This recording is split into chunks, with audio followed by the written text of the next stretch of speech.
Hi, I'm Jessie, a software engineer at CybSafe, and today I'm joined by Stephanie, who is the founder of Seidea and co-founder of NFTSec.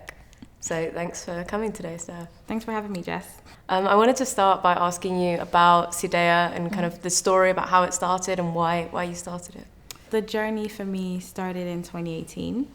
I've always been passionate about helping women, specifically with skills, because my background is in economics from my undergrad and master's. So I'm a big believer that if you give women the skills, they're able to kind of multiply in the home and things like that. So in 2018, I found that a lot of Black and minority ethnic women in the health and social care didn't have the skills needed for management position.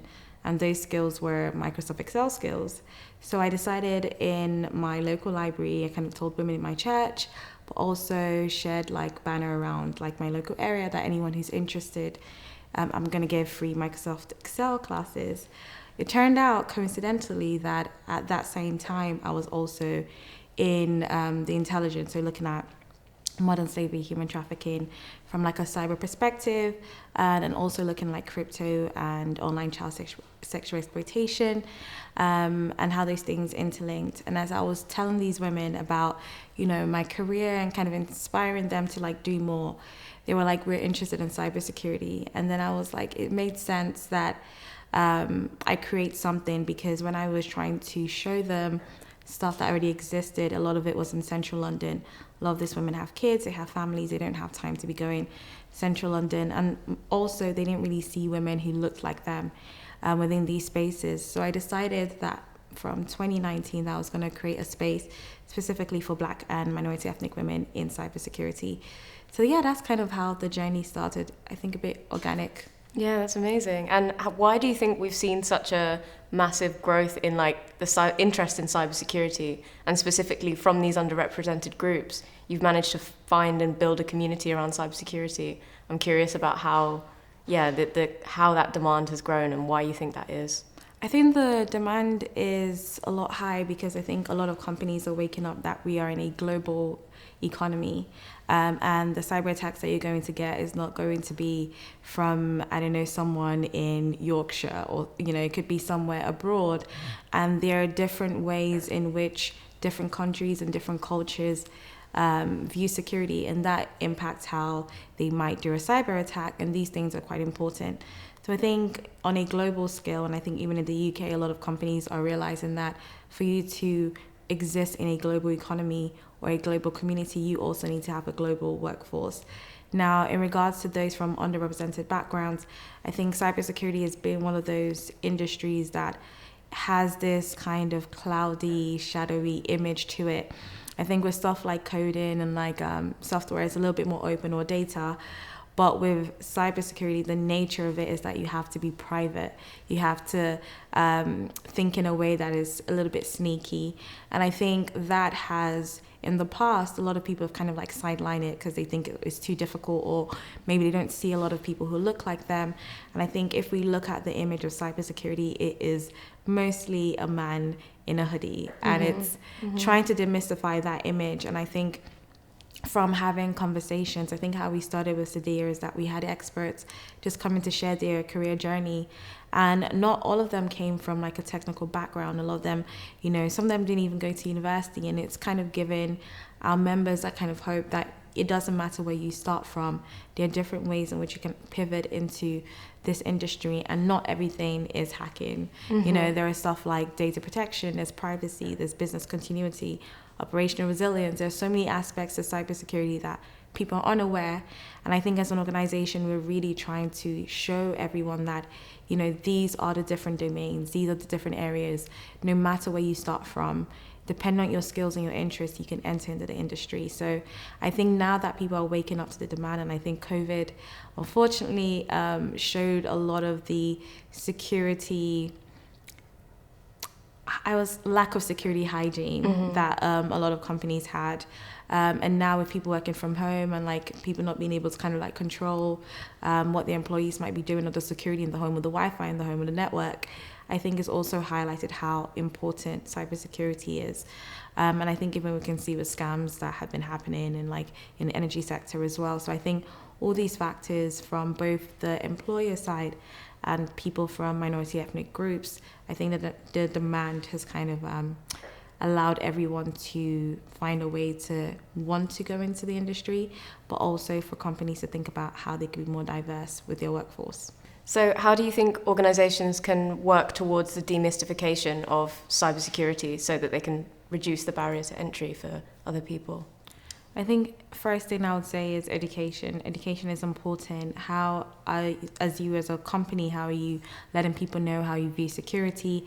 How are you showing your skills? I think, there's so many ways now in which people learn. There is YouTube, there is connecting with different community groups where you can do events and you can kind of target a specific audience. Another thing I always say is thinking about where are you collecting your talent from? You have to think quite differently. Are you going to schools that may not be Russell groups or might not be in the top 50? Are you going to areas that a lot of people don't go to?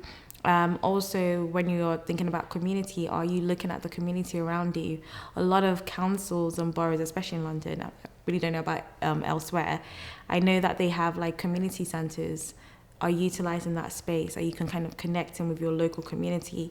And also, when you are writing those kind of job applications, are you making it obvious that you're looking at people with different skills?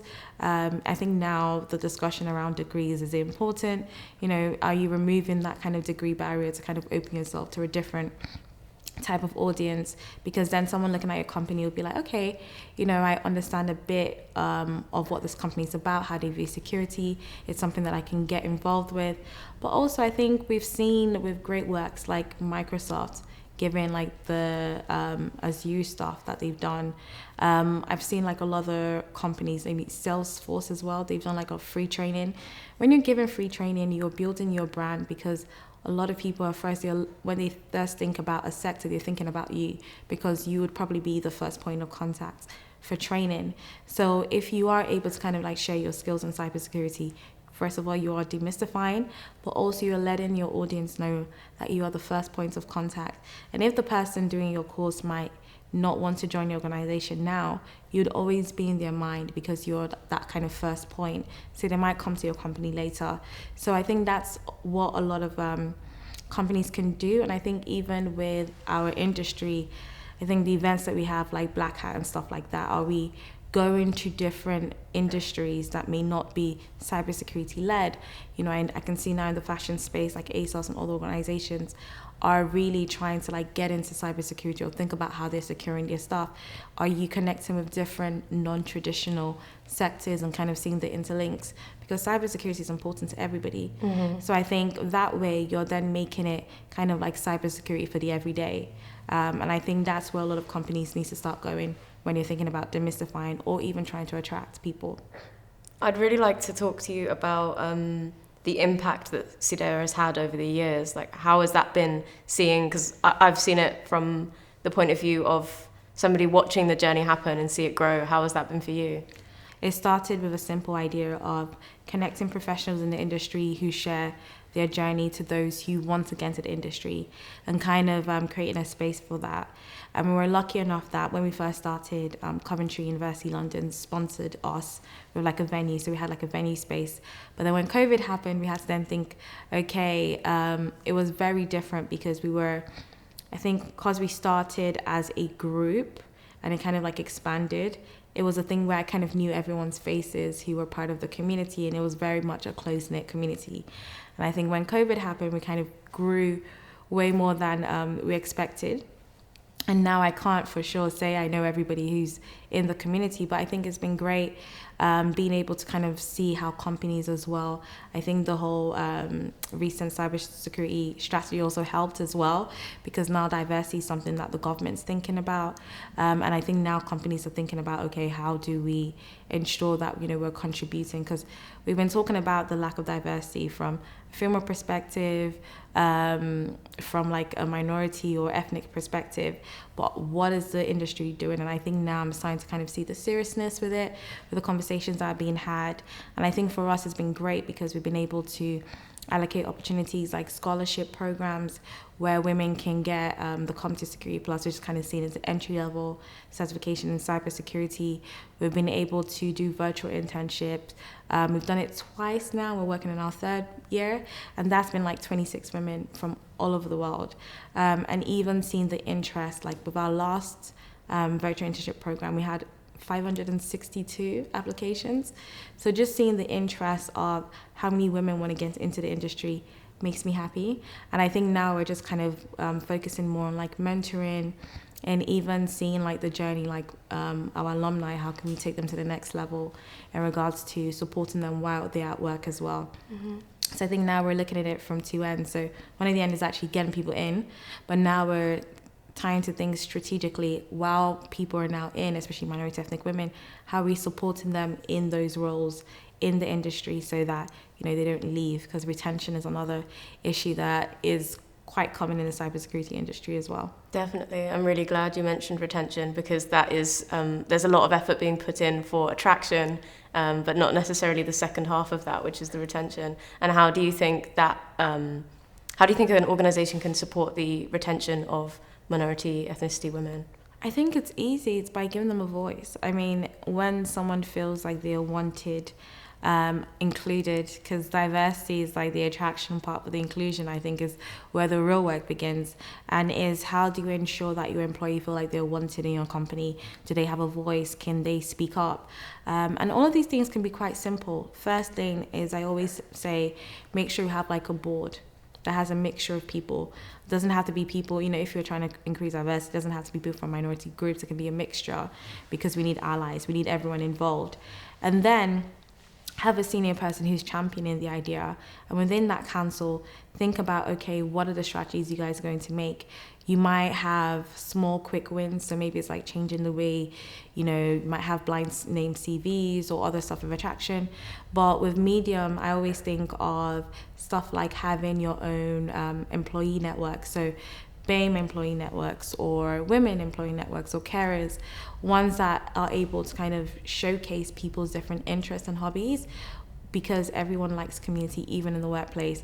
And by doing that, you're strengthening, because you can even use your BAME network or Black network, or if you want to separate it, you can use those networks as a way to even help improve your diversity, help improve how you as a company you're operating, because those networks become like your feedback, where you're thinking, oh, okay, as an organization, are we treating our employee well? Do we need to change a few things? But also, I think, you know, the touchy, sensitive topic of discrimination, when someone does come forward, what is the processes? What is the policy like? Is there like a separate group apart from the immediate surrounding of that person where they can get support? So I think having those will first let people feel included, but also protecting people as well when they're in those space. So they know that if they come forward that, you know, this has happened to me, that it would be appropriately dealt with, and doing it quickly.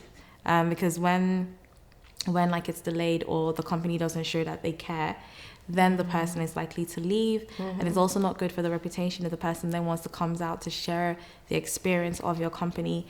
So I think having that kind of, you know, attracting but also like empowering your employees, and then ensuring that you really have that duty of care of protecting and ensuring that, you know, no discrimination is allowed, and letting that be a cultural thing from the top to the bottom and from the bottom to the top. Mm-hmm. So by having that, I think you definitely increase retention within your company. And sometimes people just leave for the sake of maybe wanting to try something new, but I think it's always best to ensure that you and your employee leave on a good note, because they might come back in the future. You never know. Mm-hmm. Mm-hmm. No, that's fantastic advice. Thank you.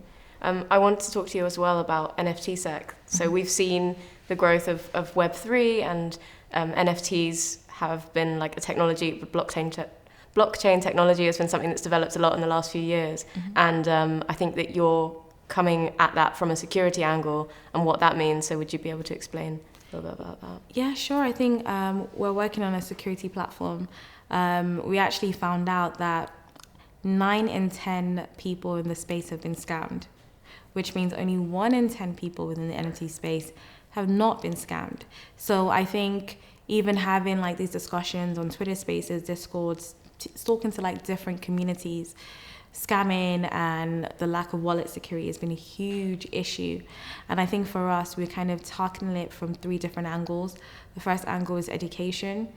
And some of like the security stuff is just simple security hygiene, like making sure you have 2-step, authentication, having a password manager, but also that kind of social engineering is what we're really seeing in the NFT space, and like people pretending like they're investors and then finding that way to get information.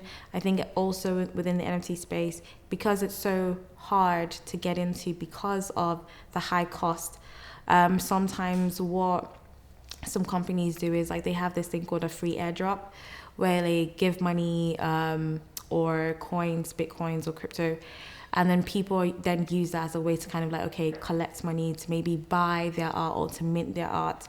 And I think because of that, some people have taken advantage to kind of use that as an avenue of, being able to kind of do phishing attacks on people and things like that. So for us, we're trying to show education by making the education simple and even helping people understand what the NFT space is.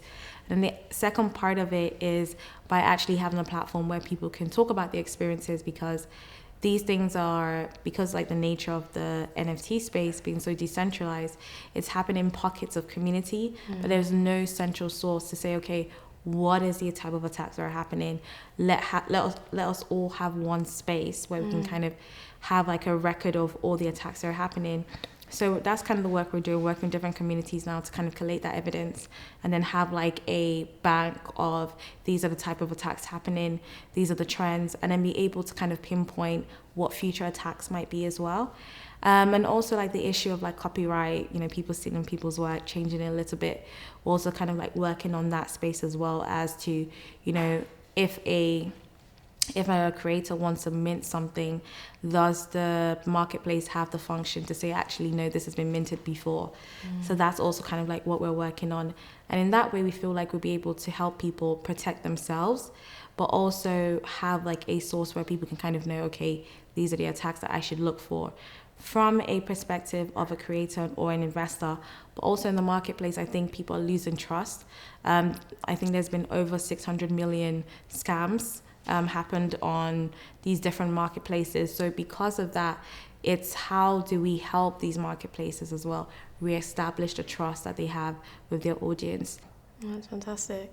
So I think one of the things I've noticed with the kind of scamming in Web3 and NFT specifically is that there can be a lot of hesitance to admit that you've fallen for one of these scams and you don't want to share it, and that ultimately leads to more people being caught out and falling for the same issue. How do you think we can have an impact on that attitude and kind of make people feel empowered to share the fact that they've just been taken advantage of? I think even with our platform, we're developing it in a way that's similar to like reviewing.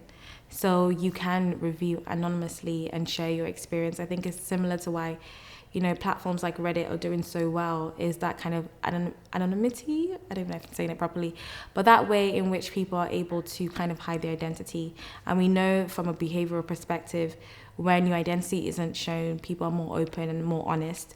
So that's what we are trying to kind of create on our platform. However, we do understand that there is a trust element as well.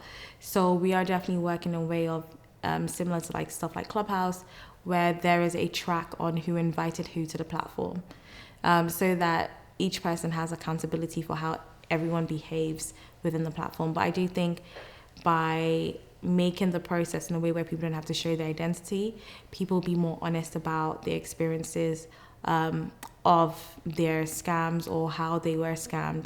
And that can also help other people as well. I wanted to ask you about why you're involved, or why it's such an interest for you to be in the security space. I think I've always been a champion for the underdog as like a natural personality trait.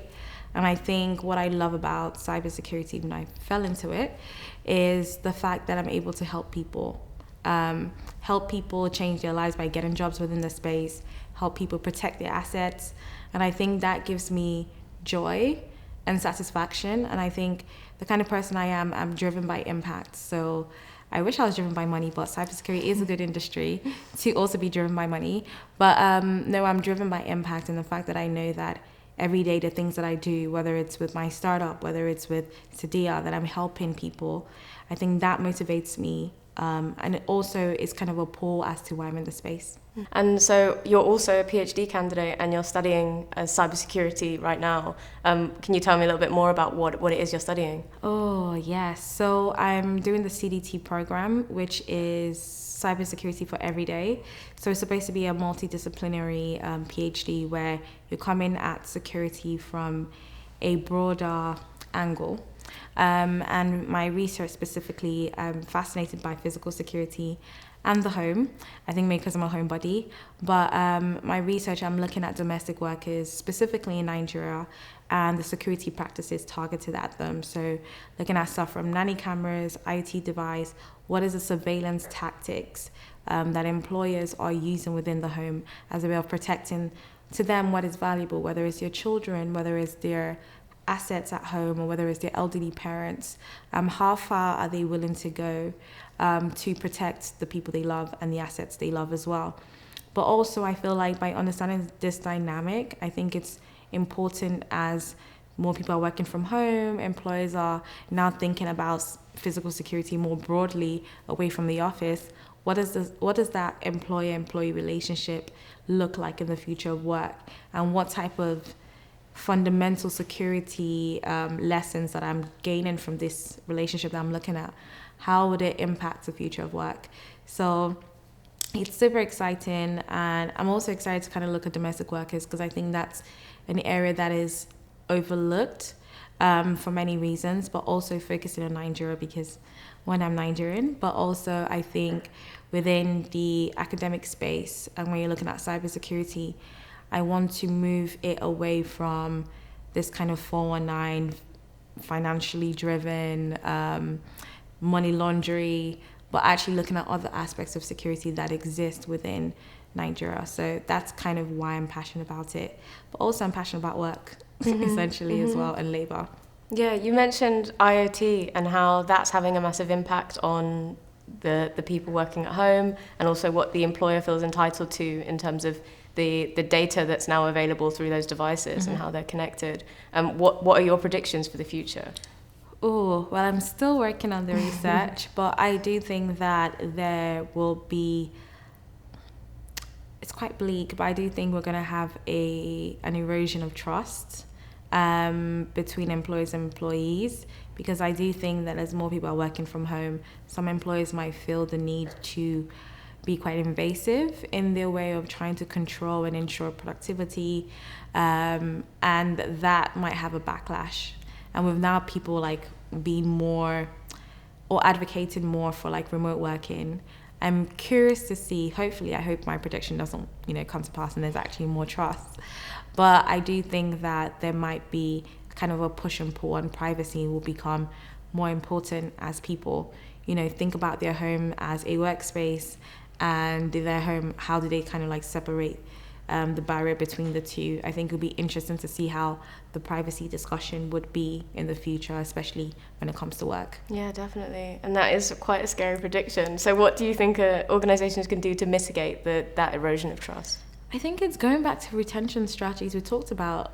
If you have a strong employee networks and you're able to be in constant feedback and communication with your employees, if you do something that they don't like and they feel empowered enough to tell you, as an organization, it's a way for you to build your trust with your employees, but also a way for you to kind of advocate, okay, these are concerns, and be able to mitigate these issues. I think miscommunication is where these issues tend to stem from, and I think it's going to be a lot more scarier for multinational organizations that, when it becomes too big, that obviously there's no way you're going to know every employee. And then it's now like medium management level, and then that's going to have different styles. But I think for medium-sized to small organizations, I think it's going to be a lot easier. But with multinationals, I think it might be a bit more difficult. That's really interesting. For the employee as well, how do you think, so that it might be difficult for an employee to understand all of the things that their employer has access to, and kind of the implications of what the interconnectedness of the IoT devices and the surveillance devices they have in their home, and how that's related to their work environment. how do you think that an employee can empower themselves to be kind of more secure in their home and establish that boundary between home and work? So I think it's about being, digital literacy and being savvy in regards to approaching it from a place of curiosity and not fear. So thinking about, what type of devices do I have within my home? What are the settings on it? Reading the terms and conditions. And I know we don't like to read terms and conditions because it's 50, sometimes 50 pages, 100 pages.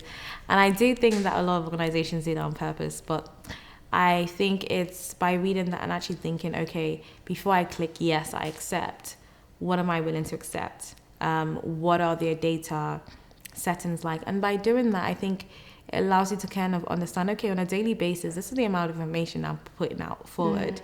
Even looking at the settings on your phone as well. So it's just approaching it from a place of, I want to learn more about the data that I'm giving out, and then researching and finding out things.